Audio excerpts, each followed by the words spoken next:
It's a long weekend that we just had. Welcome back to Limitless Hoops with John Sanders. Yes, it was a long one. We had the tournament. We had all this other stuff. I was on my feet for like 20,000 hours. Had some great help from all the people that helped out, including Nikki Weddle. We had Randy, Masseth.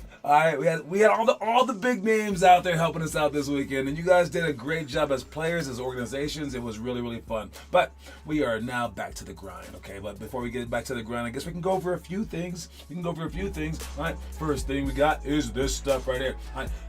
I can't believe that we got all 3 trips. I honestly can't believe that all three of these trips are going to happen. I really thought this was going to be the first time where we couldn't go on any traveling trips. All right. When I first started out, I wanted to do something different. And every program that I knew growing up went on these traveling trips.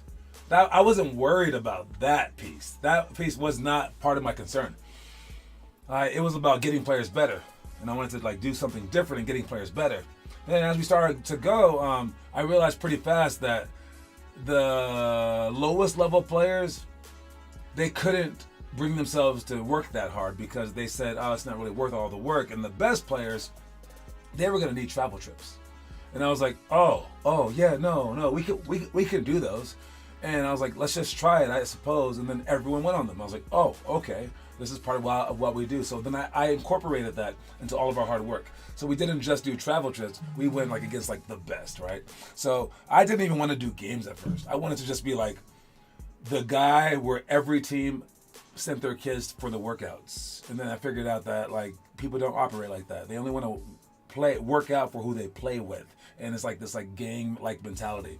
So as we developed, I've incorporated these trips, and the result has been amazing, actually, because seeing better players on the road, it does mean a ton to people's ability and willingness to keep working really really hard. So I like it. But as we're trying to transition into growing this program, into expanding it into a lot more, I'm there's no way that this group is going to want to travel. And I think I was kind of right. Because when we asked, we had barely enough kids. When we had you guys paid, then we had even less kids. But where there's a will, there's a way. And we've had a few years where we had to just get lucky. And this is one of those years where we just lucked up and we had enough people. And we're going to mix it together with another squad like we did last year. And we're just going to make it work. So we're going to Houston, Miami, and San Diego. All right. So the Miami guy that we have out there who's only going to the Miami, you can keep going to Miami. The San Diego guy who's only going to San Diego, keep going to San Diego. And the Houston guy who's only going to go to Houston, which is Mason, you can still go to Houston. And by then, we'll probably have more people in the first place. So we're not ruining anyone's spring or summer. This is fantastic. All right.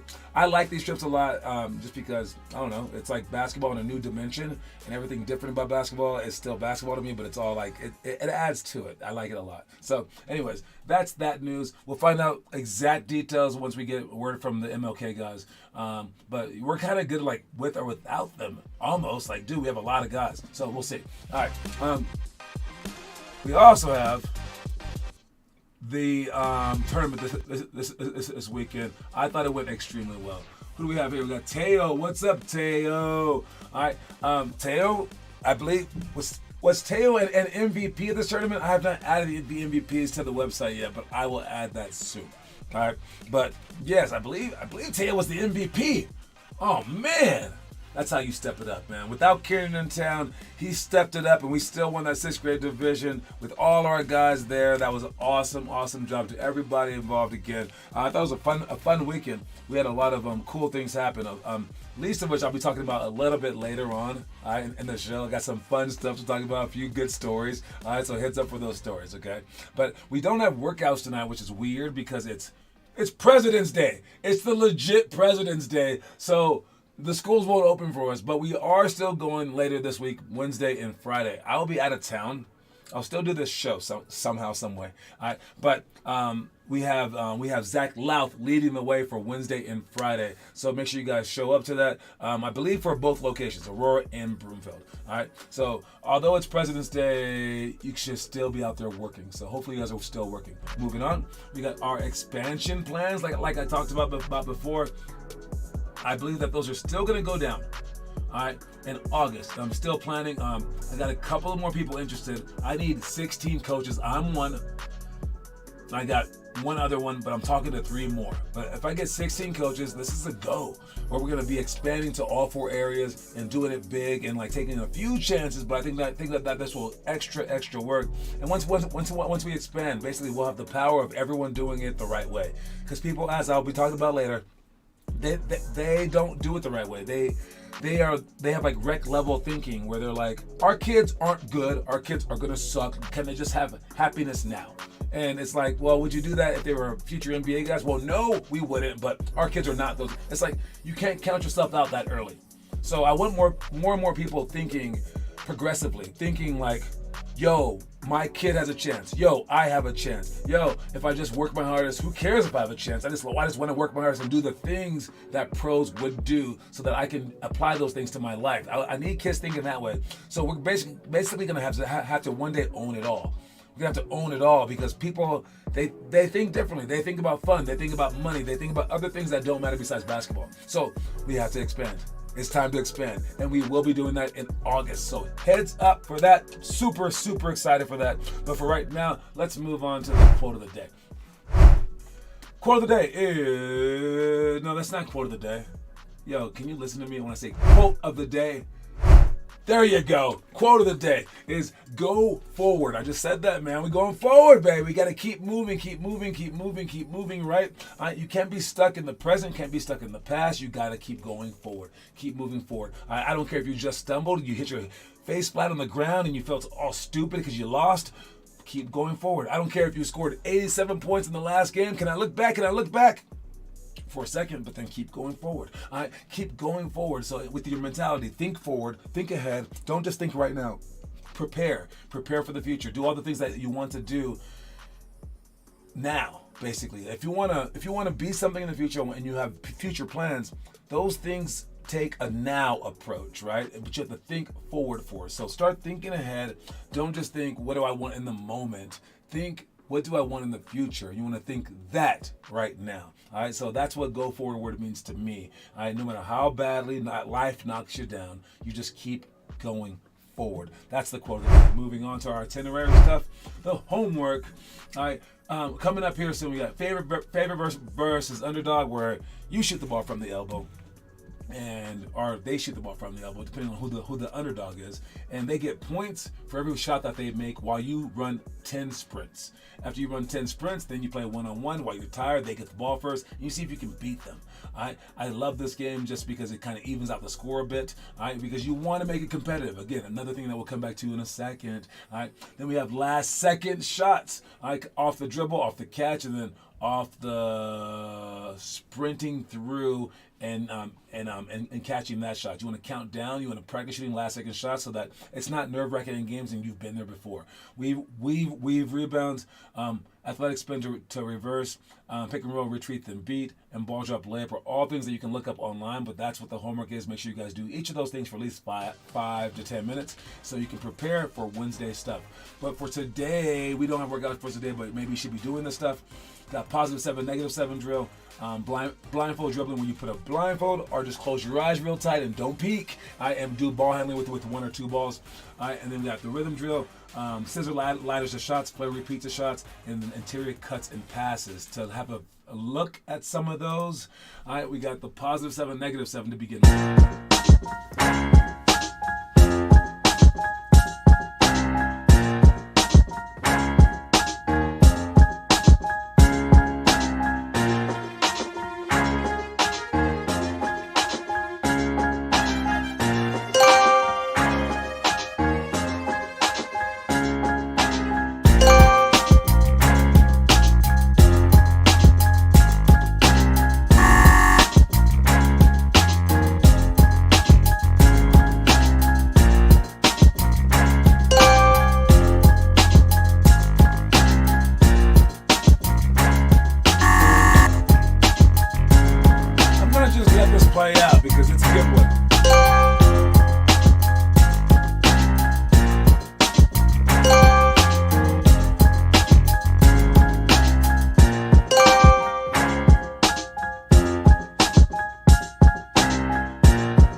So that was that drill, and this is this drill right here. The rhythm drill.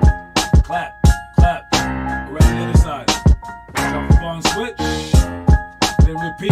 Boom, boom, boom. Drop the ball and switch. And then go a little bit faster. There we go. Next drill. Scissor ladders to shots.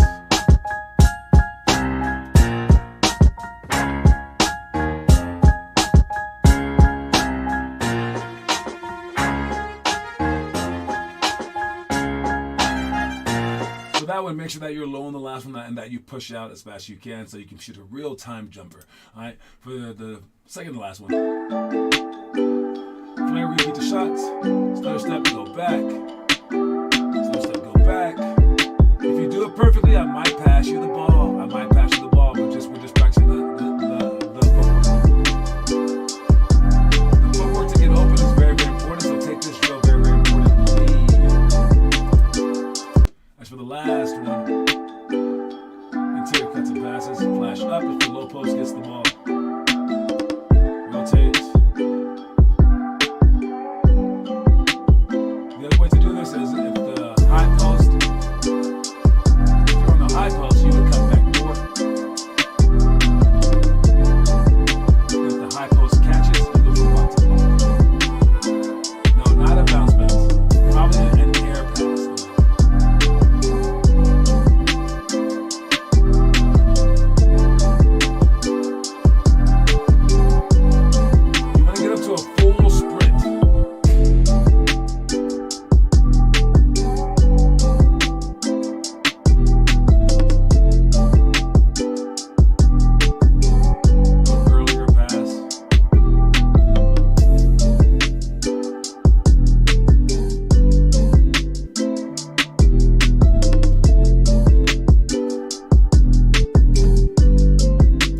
That's all the stuff that we've been doing, baby. Moving on to what's the homework like? Who's been doing that? Anyone? It's a long weekend, I know. Teo back at it. Okay. Hey, Teo, after his MVP, is working out. I like it. Kieran and Declan Louth doing their stuff. We got Taz doing the Phil Handy drill, 2-ball dribbling, triple cross the jumper. Okay, 3-point competition for Teo. That was from before, though. But yes, great job. I like it. I see you guys. Who was that? Was that Kieran doing the +7, -7? Nice job. And with the scissor ladders, the shots as well. And then someone put a wrong video in there. Ransom remix? What is that crap? Come on. Juicy World. Juicy Smoulet. All right. Moving on to our story of the day. Watch it. The quickest, most efficient way to learn a complex move is to break it down into pieces. Practice each by itself 10 consecutive times. Then practice the first and second steps together 10 times. Do the same for the second and third. Then practice all three together with a 2-second pause between each. Then again with a 1-second pause. Then do it straight.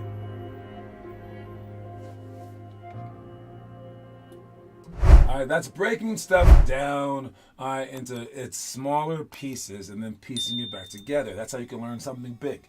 All right, so don't just try to do entire moves or entire sets or know an entire theory. You want to break it down into baby steps, and then you piece those things together accordingly. And you can't rush into anything. So that's the fastest way to get to like learn something that's very, very complex.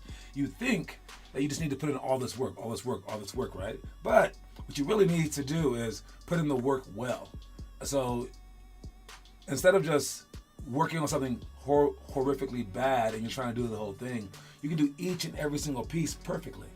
and when you design each and every single piece, and you make each and every single piece perfect, then you start connecting them perfectly.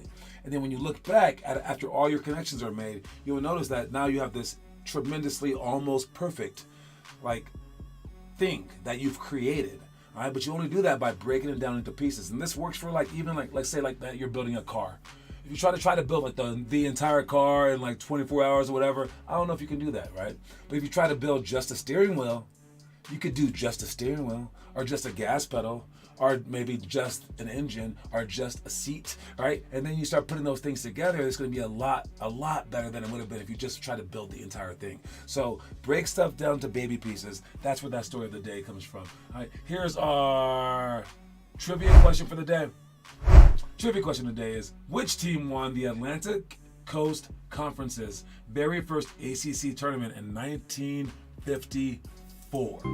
Alright, that's the question. I don't even know what the Atlantic Coast Conference is until I hear the words ACC.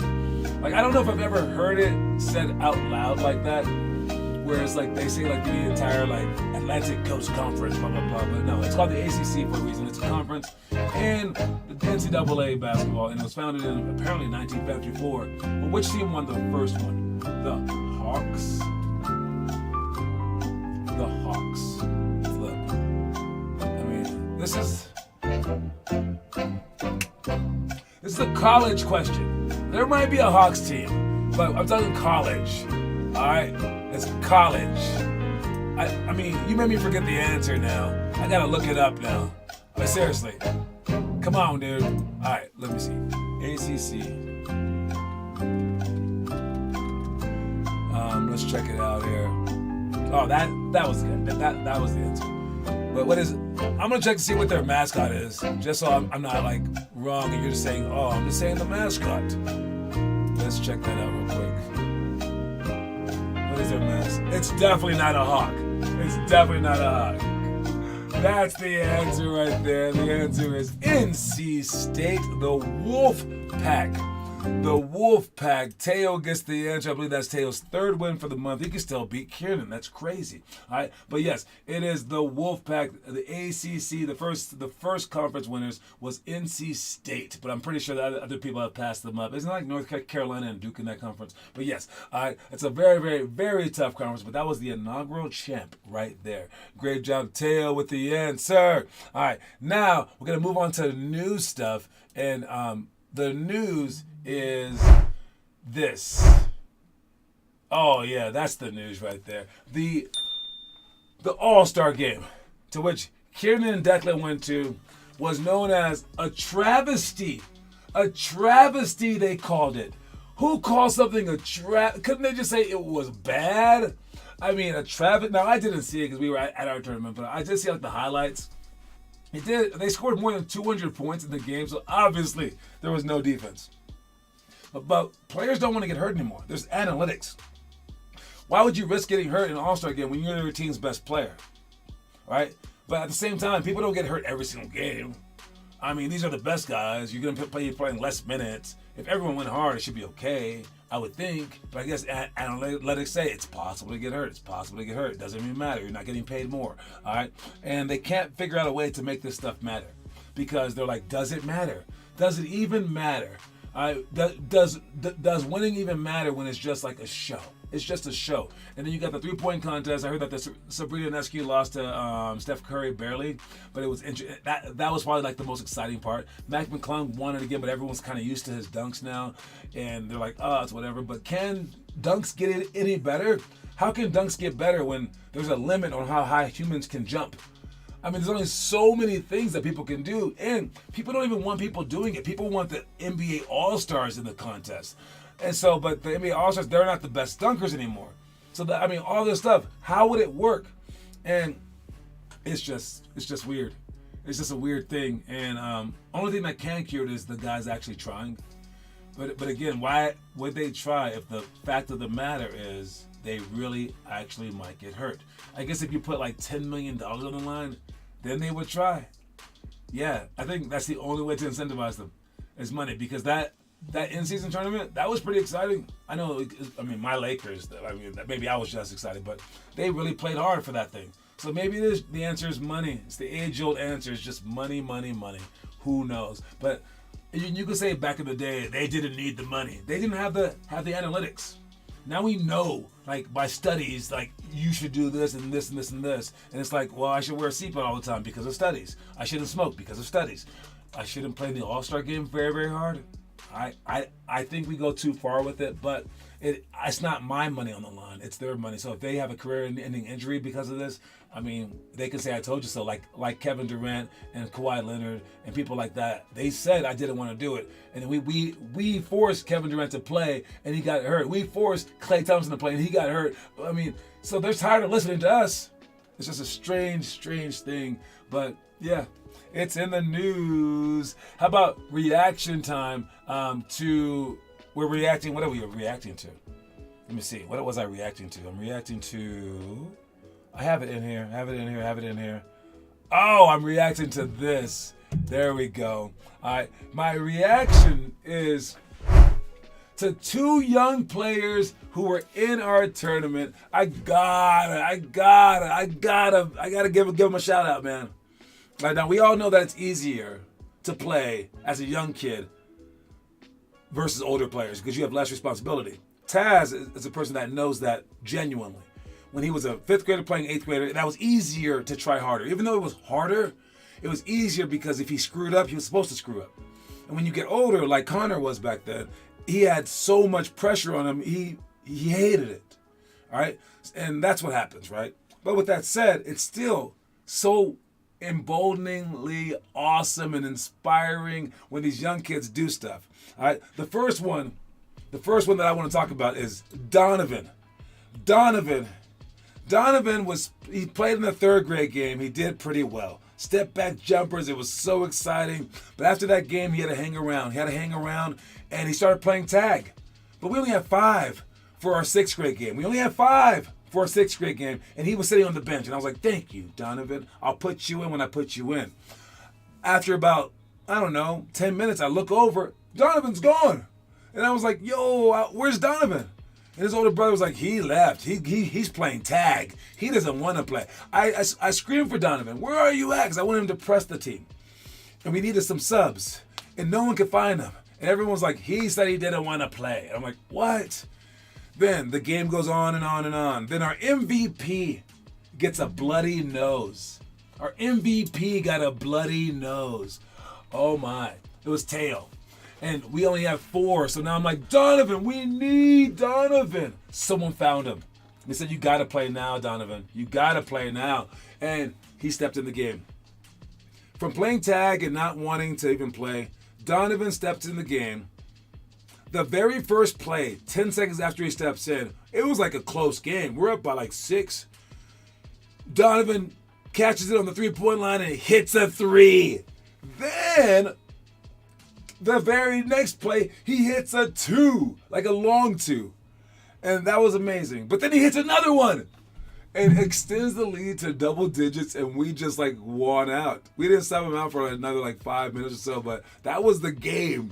Little Donovan came in to win it, and that was ridiculously exciting. And I bet you he wishes maybe he didn't go play tag, or maybe playing tag is what made him loose. I don't know, but it was an amazing thing to watch. Congratulations, Donovan. Those are the stories that we like. And then the other one was Romelo. All right, Romelo played. He tried to play with the little kids again, and I was like, why is he always doing this? But then I noticed he's not just trying to play with the 3rd graders. He's trying to play with the 6th graders, and he played with them. Then he played with the 8th graders, and I'm like, this kid just wants to play.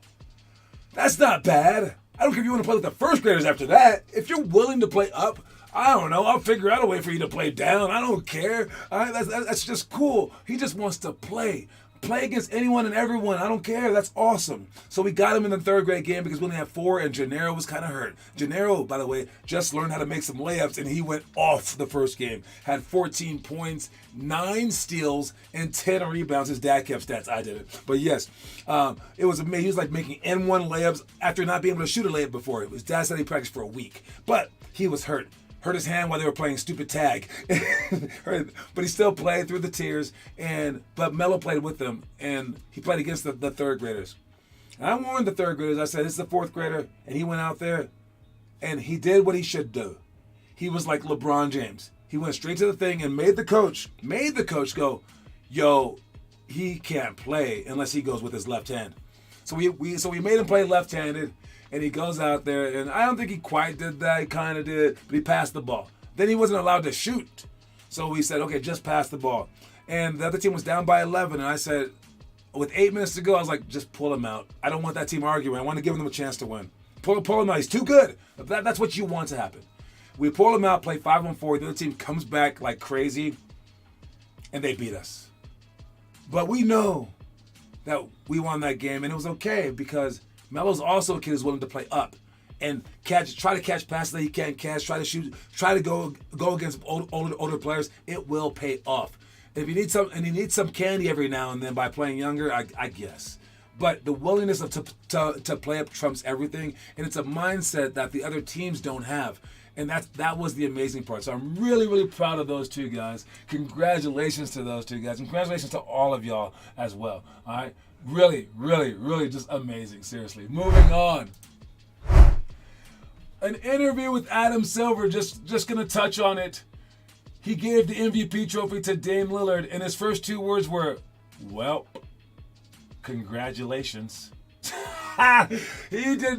He was not happy. He was not a happy camper. He's like, this game was horrible. He felt it. He knew it. And yeah, that's all I got to say. That was the interview of the day. Welp, congratulations. And then that's how I feel about some of these people who go out there and win games, even though it's just like, did you really win? Were you even like, did you challenge yourself? And you just wanted to win? Well, congratulations.